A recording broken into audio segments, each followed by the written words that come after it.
ጊዜ እንስጣት።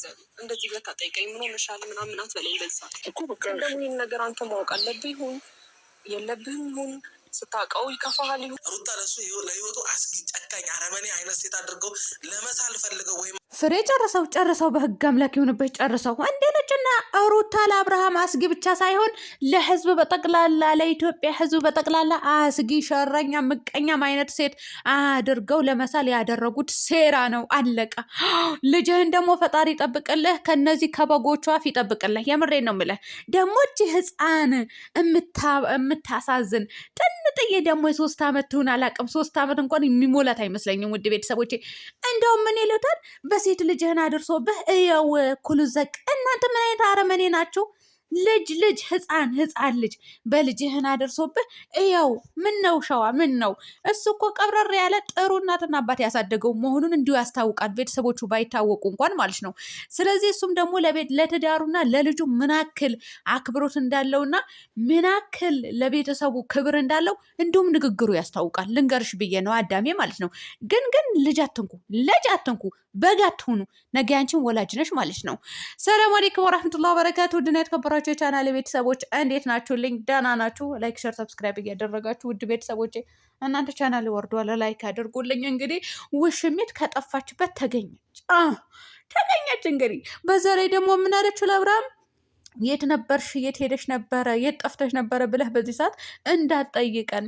በዛ ላይ ደግሞ ይሄ ነገር ስነግረህ ይከፋሃል ሊሆን ትደሰት ይሆን ብቻ አላቅም። አሁን ነው መሳቅ ወደ ለመናገር ትደሰት ይሆን ይከፋ ይሆን አላቅም ማለች ማለት ነው። እንግዲህ የደበቋት ያው የታወቀ ነው። እነ ቡዜ ምናምን ያኔ ተነጋግረው ነው ማለት ነው ቤተሰብ። ሌላኛው ደግሞ እንግዲህ አብርሃም ይሄንን ነገር ስትሰማ ይከፋ ይሆን አላቅም ያለችው ፓርት ላይ እንግዲህ ነግሬሻለሁ አዳቤ። ባል አለ ልጅም አለ። ምናልባት ባልዋ መጥቶ ምን አባሽ ነው ከሌላ ወንድ ጋር የምትላላጭው ወይም ደግሞ ባሌ መጥተዋል በቃ ወደ እሱ ልመለስ ነው ብላ ስትነግረው እንግዲህ አብርሃም ሊከፋው ይችላል። አይዞ አብርሃም ምን ይከፋዋል እናቴ፣ ለእኛ ለማስመሰል ሊከፋው ይችላል። ወይኔ በላቸው ሴቶቹ መተው እየከዱኝ ነው፣ አባብለው እየራቁኝ ነው ብሎ እንዳያለቅስብን ብቻ ፍሩ ውድ ቤተሰቦች። እኔ እየፈራውኝ ነው፣ የምሬ ነው የምላቸው ፍሩ።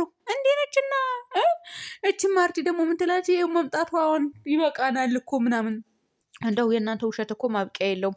ደግሞ ቀለበቱ የት ሄደ? የመንግስት አለ። ፍትህ ጠይቁልን ጋይስ፣ ፍትህ ጠይቁልን። እናንተ የውሸት የተደረገው ቀለበት የት ሄደ? የት ጉድጓድ ገባ? ሩታ ላይ ነው የምትጭኑት እናንተ። እንትናችሁ ማለቂያ የለውም። እና የት ሄዶ ነው? ውድ ቤተሰቦቼ ፈልጋችሁ አምጡልኝ። የወገን ደራሽ ወገን ነውና እንዴነች ድረሱልኝ። የምሬ ነው ብላችሁ ደግሞ ማለት ነው እጅዋ ላይ ያሉ ሌላ ቀለበትም ነበረ የለም። እሱም አብርሃምም ያደረገላትን ቀለበት የለም። ያው ታወልቀዋለች፣ ታስቀምጠዋለች። እና ባሌ መጥቶ ወይም የድሮ ፍቅረኛ የመጥቶ እንግዲህ አብርሃም ይነገርሃል። እኛ ራሱ መስማት ማወቅ እንፈልጋለን። ለምን ጠፋች? የት ሄዳ ነበረ? 7 ቀን ሙሉ የት ደርሳ ነበረ? ሴት ልጅ ሆና ውጭ እያደረች ነበር ወይ? ምን አግኝቷት ነበር? ማን ነው ያገታት? ሩታ ናት ወይ? የልዑል ሸጋ እናት ናት ወይ? አዎ ይሄ ነው የምንፈልገው ማለት ነው። እቺ ቀብራራ የሆነች ልጅ ማለት ነው። እቺ ሚጥሚጣ የሆነች ልጅ ናት ወይ ያገተቻት? አንቺ ነሽ እንዲያገተቻት? ሩታዬ የኔ ውድ ነገር ብትነግሪን ብታብራሪልን ደስ ይለናል። አንቺን መሆን አይችሉም እኮ ወይኔ በላቸው። ሩታን መሆን አትችሉም እኮ በጎችዬ ማለት ነው።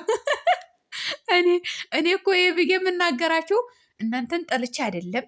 አንድ ሄርሜላም ጠልቻት አይደለም። ሰው ናት፣ ሰው በሰውነቱ ይወደዳል። ነገር ግን ስራችሁና ተግባራችሁ የማይመጣጠን ነገር ነው። ንግግራችሁም እንዴ የምሬን ነው የምላችሁ። ከደህናው ሰው ጋር ስትውሉ ደህና ሰው ትሆናላችሁ። ከመጥፎ ሰው ጋር ስትውሉ ደግሞ መጥፎ ነው የምትሆኑት። እና ምን አመጣብኝ? እኔ ከመጥፎ ሰው ጋር አልውልም። እናም ስለዚህ ሩታ መሆን አትችሉም። በአጭሩ እንግዲህ መጨረሻውን እንጠብቃለን። ዛሬ ማታም ይሁን ነገም ይሁን ምን እየተባለ የሚባለ ምን እንደሚባል እና አቤልና ማርቲ መጥተው ዛሬ ማታ ማርቲ አርማነት ሄርሜላ ትመጣለች ብለው ቪዲዮ ሰሩ። ከዛ አላቸው ከዛኛውም ልብስ ሳይቀየር እንትን አልቀየርም። ማነው ስሙ ያምጡልኝ፣ አቤል ማለት ነው። ሳይቀየር እዛ ጋር ሄደና በሄርሜላ ቤት መግቢያ ሰራና ቪዲዮ ተሰራ። ወይኔ በላቸው እንደው ገደላችሁን እኮ እውነት። እኛማ አልተገደልንም፣ እውነት አልተገደልንም። እኔ ሞቼ ቆሜ ነው የምገደለው፣ በግ አይደለሁም እኮ። ታፍና ነበረ፣ ጠፍታ ነበረ። አይናችሁ ይጥፋ። አይናችሁ ቢያጥፋ ነገር ያጥፋችሁ። አቡ ጾም አትሉ፣ ስግደት አትሉ፣ ምን አትሉ። እዚህ ጋር መታችሁ እየየ ዝሙት ማስፋፋትና ውሸት መዋሸት ብቻ ነው የምታውቁት የቡታጀራ ዩቱበሮች። እናንተ እንደዚህ ጎሮሯችሁ ላይ እንጨት መሰካት ነበረ። ይህንን አክል ምን በልታችሁ እንትን ልትሉ ነው? ሆዳችሁ ልሞሉ ነው? ሀሳብ አስተያየት ሲሰጥ ህዝብን ይጨርሳሉ። በጎቹ እየመጡ ይሳደባሉ። ለማንኛውም አልጠፋችም ነበረ።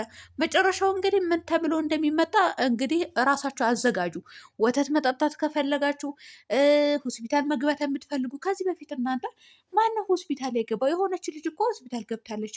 በእኛ በግሬስ ፋሚሊ አይደለም በፍቅር ይመስለኛል። የሆነች ልጅ ሆስፒታል ገብታለች እኮ። ወይኔ በላቸው የገባች ልጅ አለች። ደም ተፍታ ነው ምንድን ነው ተባለ። ለዛውም ፕራንክ ነው የሆነ ነገር ተሰርቶ ነበረ። እንግዲህ የገባች ልጅ ነበረች ማለት ነው። ቤተሰብ ቲክቶክ ላይ አይቼ ነው እና እንዴት እንዳፈርኩኝ በራሴ ያንን ሳይ ማለት ነው። አሁንም አዘጋጁ ራሳችሁ። ለማንኛውም ፍቅረኛዬ መጥቶ ነው፣ ፍቅረኛዬ ከሱ ጋር አትሆኝም ብሎኛል፣ ተጣልተን ተለያይተን ነበረ ወይም ደግሞ ብቻ የሆነ ነገር ትላለች። እንግዲህ አብርሃምም ያው ይከፋዋል የዛኔ። እንዳው አብርሃም ሶፍት ሳትይዝ እንዳመጣ ሶፍት ሳትይዝ ሞቼ ያለው ሶፍት ሳትይዝ ቡታጀራ ላይ ሶፍት የለም ወይ? የቡታጀራ ልጆች በሶፍት አትጠርጉም ወይ? እንዳታስብለን። ቡታጀራ ላይ ሶፍት ሞልቷል። ልክ የሳውዲ ሱፐር ማርኬት በሉት ሁሉንም ነገር አለ። ሱፐር ማርኬቶች ሞልተዋል ማለት ነው። በቃ ለውጥ ትጠላላችሁ ውድ ቤተሰቦች። ኢትዮጵያ ባጭሩ ተለውጧል። ስለዚህ እንዳታሰድበን አደራህን፣ እንዳትነፋረቅብን። ስትነፋረቅብን ሶፍት ያዝ። አዎ ንፍጥህም በሶፍት ያዝ ለንፍጥህም እንጂ ሲገበጠህ እንደዚህ አትበልብን። አዎ በእጅህን ስትጠርግ እንዳናይ። ከፈለክ በልብስህን ጥረግ። በእጅህን ስትናፈጥ ግን ማየት አንፈልግም። ነግሬሃለሁ። ያው ማልቀሱ አይቀርም ብዬ ነው ውድ ቤተሰቦች። ምክንያቱም ማናት ስማቺ ሄርሜላ ያው ፍቅረኛዬ ነው ወይ የሆነ ነገሬ ነው ትላች። መቼም ሩታ አትልም ውድ ቤተሰቦቼ። አንቺ ቀለበትሽን ማን አወለቀብኝ ልትይ ነው? ራሴን አውልቄው ነው ወይስ ፍቅረኛ ወስዶት ልትይ ነው? ይሄ ነው። ከዚህ ውጭ ምንም ነገር እንዳትይ እና ሩታ እንድትጠላ፣ ሩታ እንድትሰደብ፣ ሩታ ህዝብ ዘንድ እንድትጠላ ብዙ ነገር እያደረጋችሁ ነበር። እውነት እንዳው ድፍት ያደርጋችሁ። አባቴ አምላክ ምን ይሰራላችኋል? እንደዚህ ክፋት በሰው ልጅ ላይ ምን ይሰራል? ምንም አይሰራም። እኛ ደግሞ ሰውን አንጠላም። እኔ በተለይ ደግሞ ስለማውቃችሁ ስራችሁና ንግግራችሁ በምንም ተአምር ስለማይገናኝ የምታደርጉትን ነገር ስለማቅ እቺ ልጅ መቼም አልጥላትም፣ ሩታን ማለት ነው። ግን እሷን እንድትጠላ ነበረ ይህ ሁሉ ድርጊት እየተደረገ የነበረው። ህዝብን ዘንድ እኮ እንድትጠላ የማያደርጉት ድርጊት፣ የማይፈነቅለው ድንጋይ እኮ የለም። ውድ ቤተሰቦች ሩታ እኔ ውሸታም ነኝ ወላሂ ብዬ ነው የምምልላችሁ። እስኪ ቪዲዮ እያንዳንዱ ከታች ወርዳችሁ ወደ ላይ ተመልከቱ። እሷ የምትሰደብበትና የምትጠላበት ንግግር ብቻ ነው የሚናገሩት የቡታጀራ ዩቱበሮች ጠቅላላ ማለት ነው። ወንዶቹም ሴቶቹም ይሄ ፌመሶቹ እነዚህ ምንድን ነው እናንተ አምጡልኝ ይሄ ሴታ ሴቶቹ ወንዶቹ ራሱ ሳይቀር ማለት ነው። እና እንደኛው ጥቃቅኖቹ ተዋቸው። ሌሎቻቸው እነዚህ በጎቹ አሉ፣ የበግ ጥርቅም ማለት ነው። ላት የሆናችሁ ሰዎች እነሱ ግን እንድትጠላ ነው የሚያደርጉት። የለም ግን አልተሳካም። የሚጠላት አጣች እቺ ልጅ፣ የሚጠላት አጡ። ምን ይጠበስላችሁ አሁን? ለማንኛውም በእጅዋን እየበላችሁ በእጇን እየጠጣችሁ እውነት ሴትን ልጅ እንድትጠላ ታድርጉ። ያው ፍሬም ደግሞ ሀሳብ ሩታ እንድትጠላ ነው ይሄ ድርጊት የተደረገው ብሎ ሀሳብ ሰጥቶ ቪዲዮ ሰራ። ማታ ቪዲዮ ሰራ። እንደምታምር ቆንጅዬ ጥንጥዬ ልጅ አለችው። እንዲያው ፍሬ ልጁን በፎቶ ራሱ ባያወጣ ደስ ይለኝ ነበረ፣ ግን አውጥቷታል። እና በልጅህን ደርሶብህ እየው ይሉታል። እንግዲህ ተመልከቱልኝ የበግነት ጥግ 2 ዓመት ከምናምን የምትሆን ወይ 3 ዓመት ቢሞላት ነው እቺ ልጅ። ኧረ ገደል ግቡ። ሰላም ሆኑልኝ ቤተሰብ።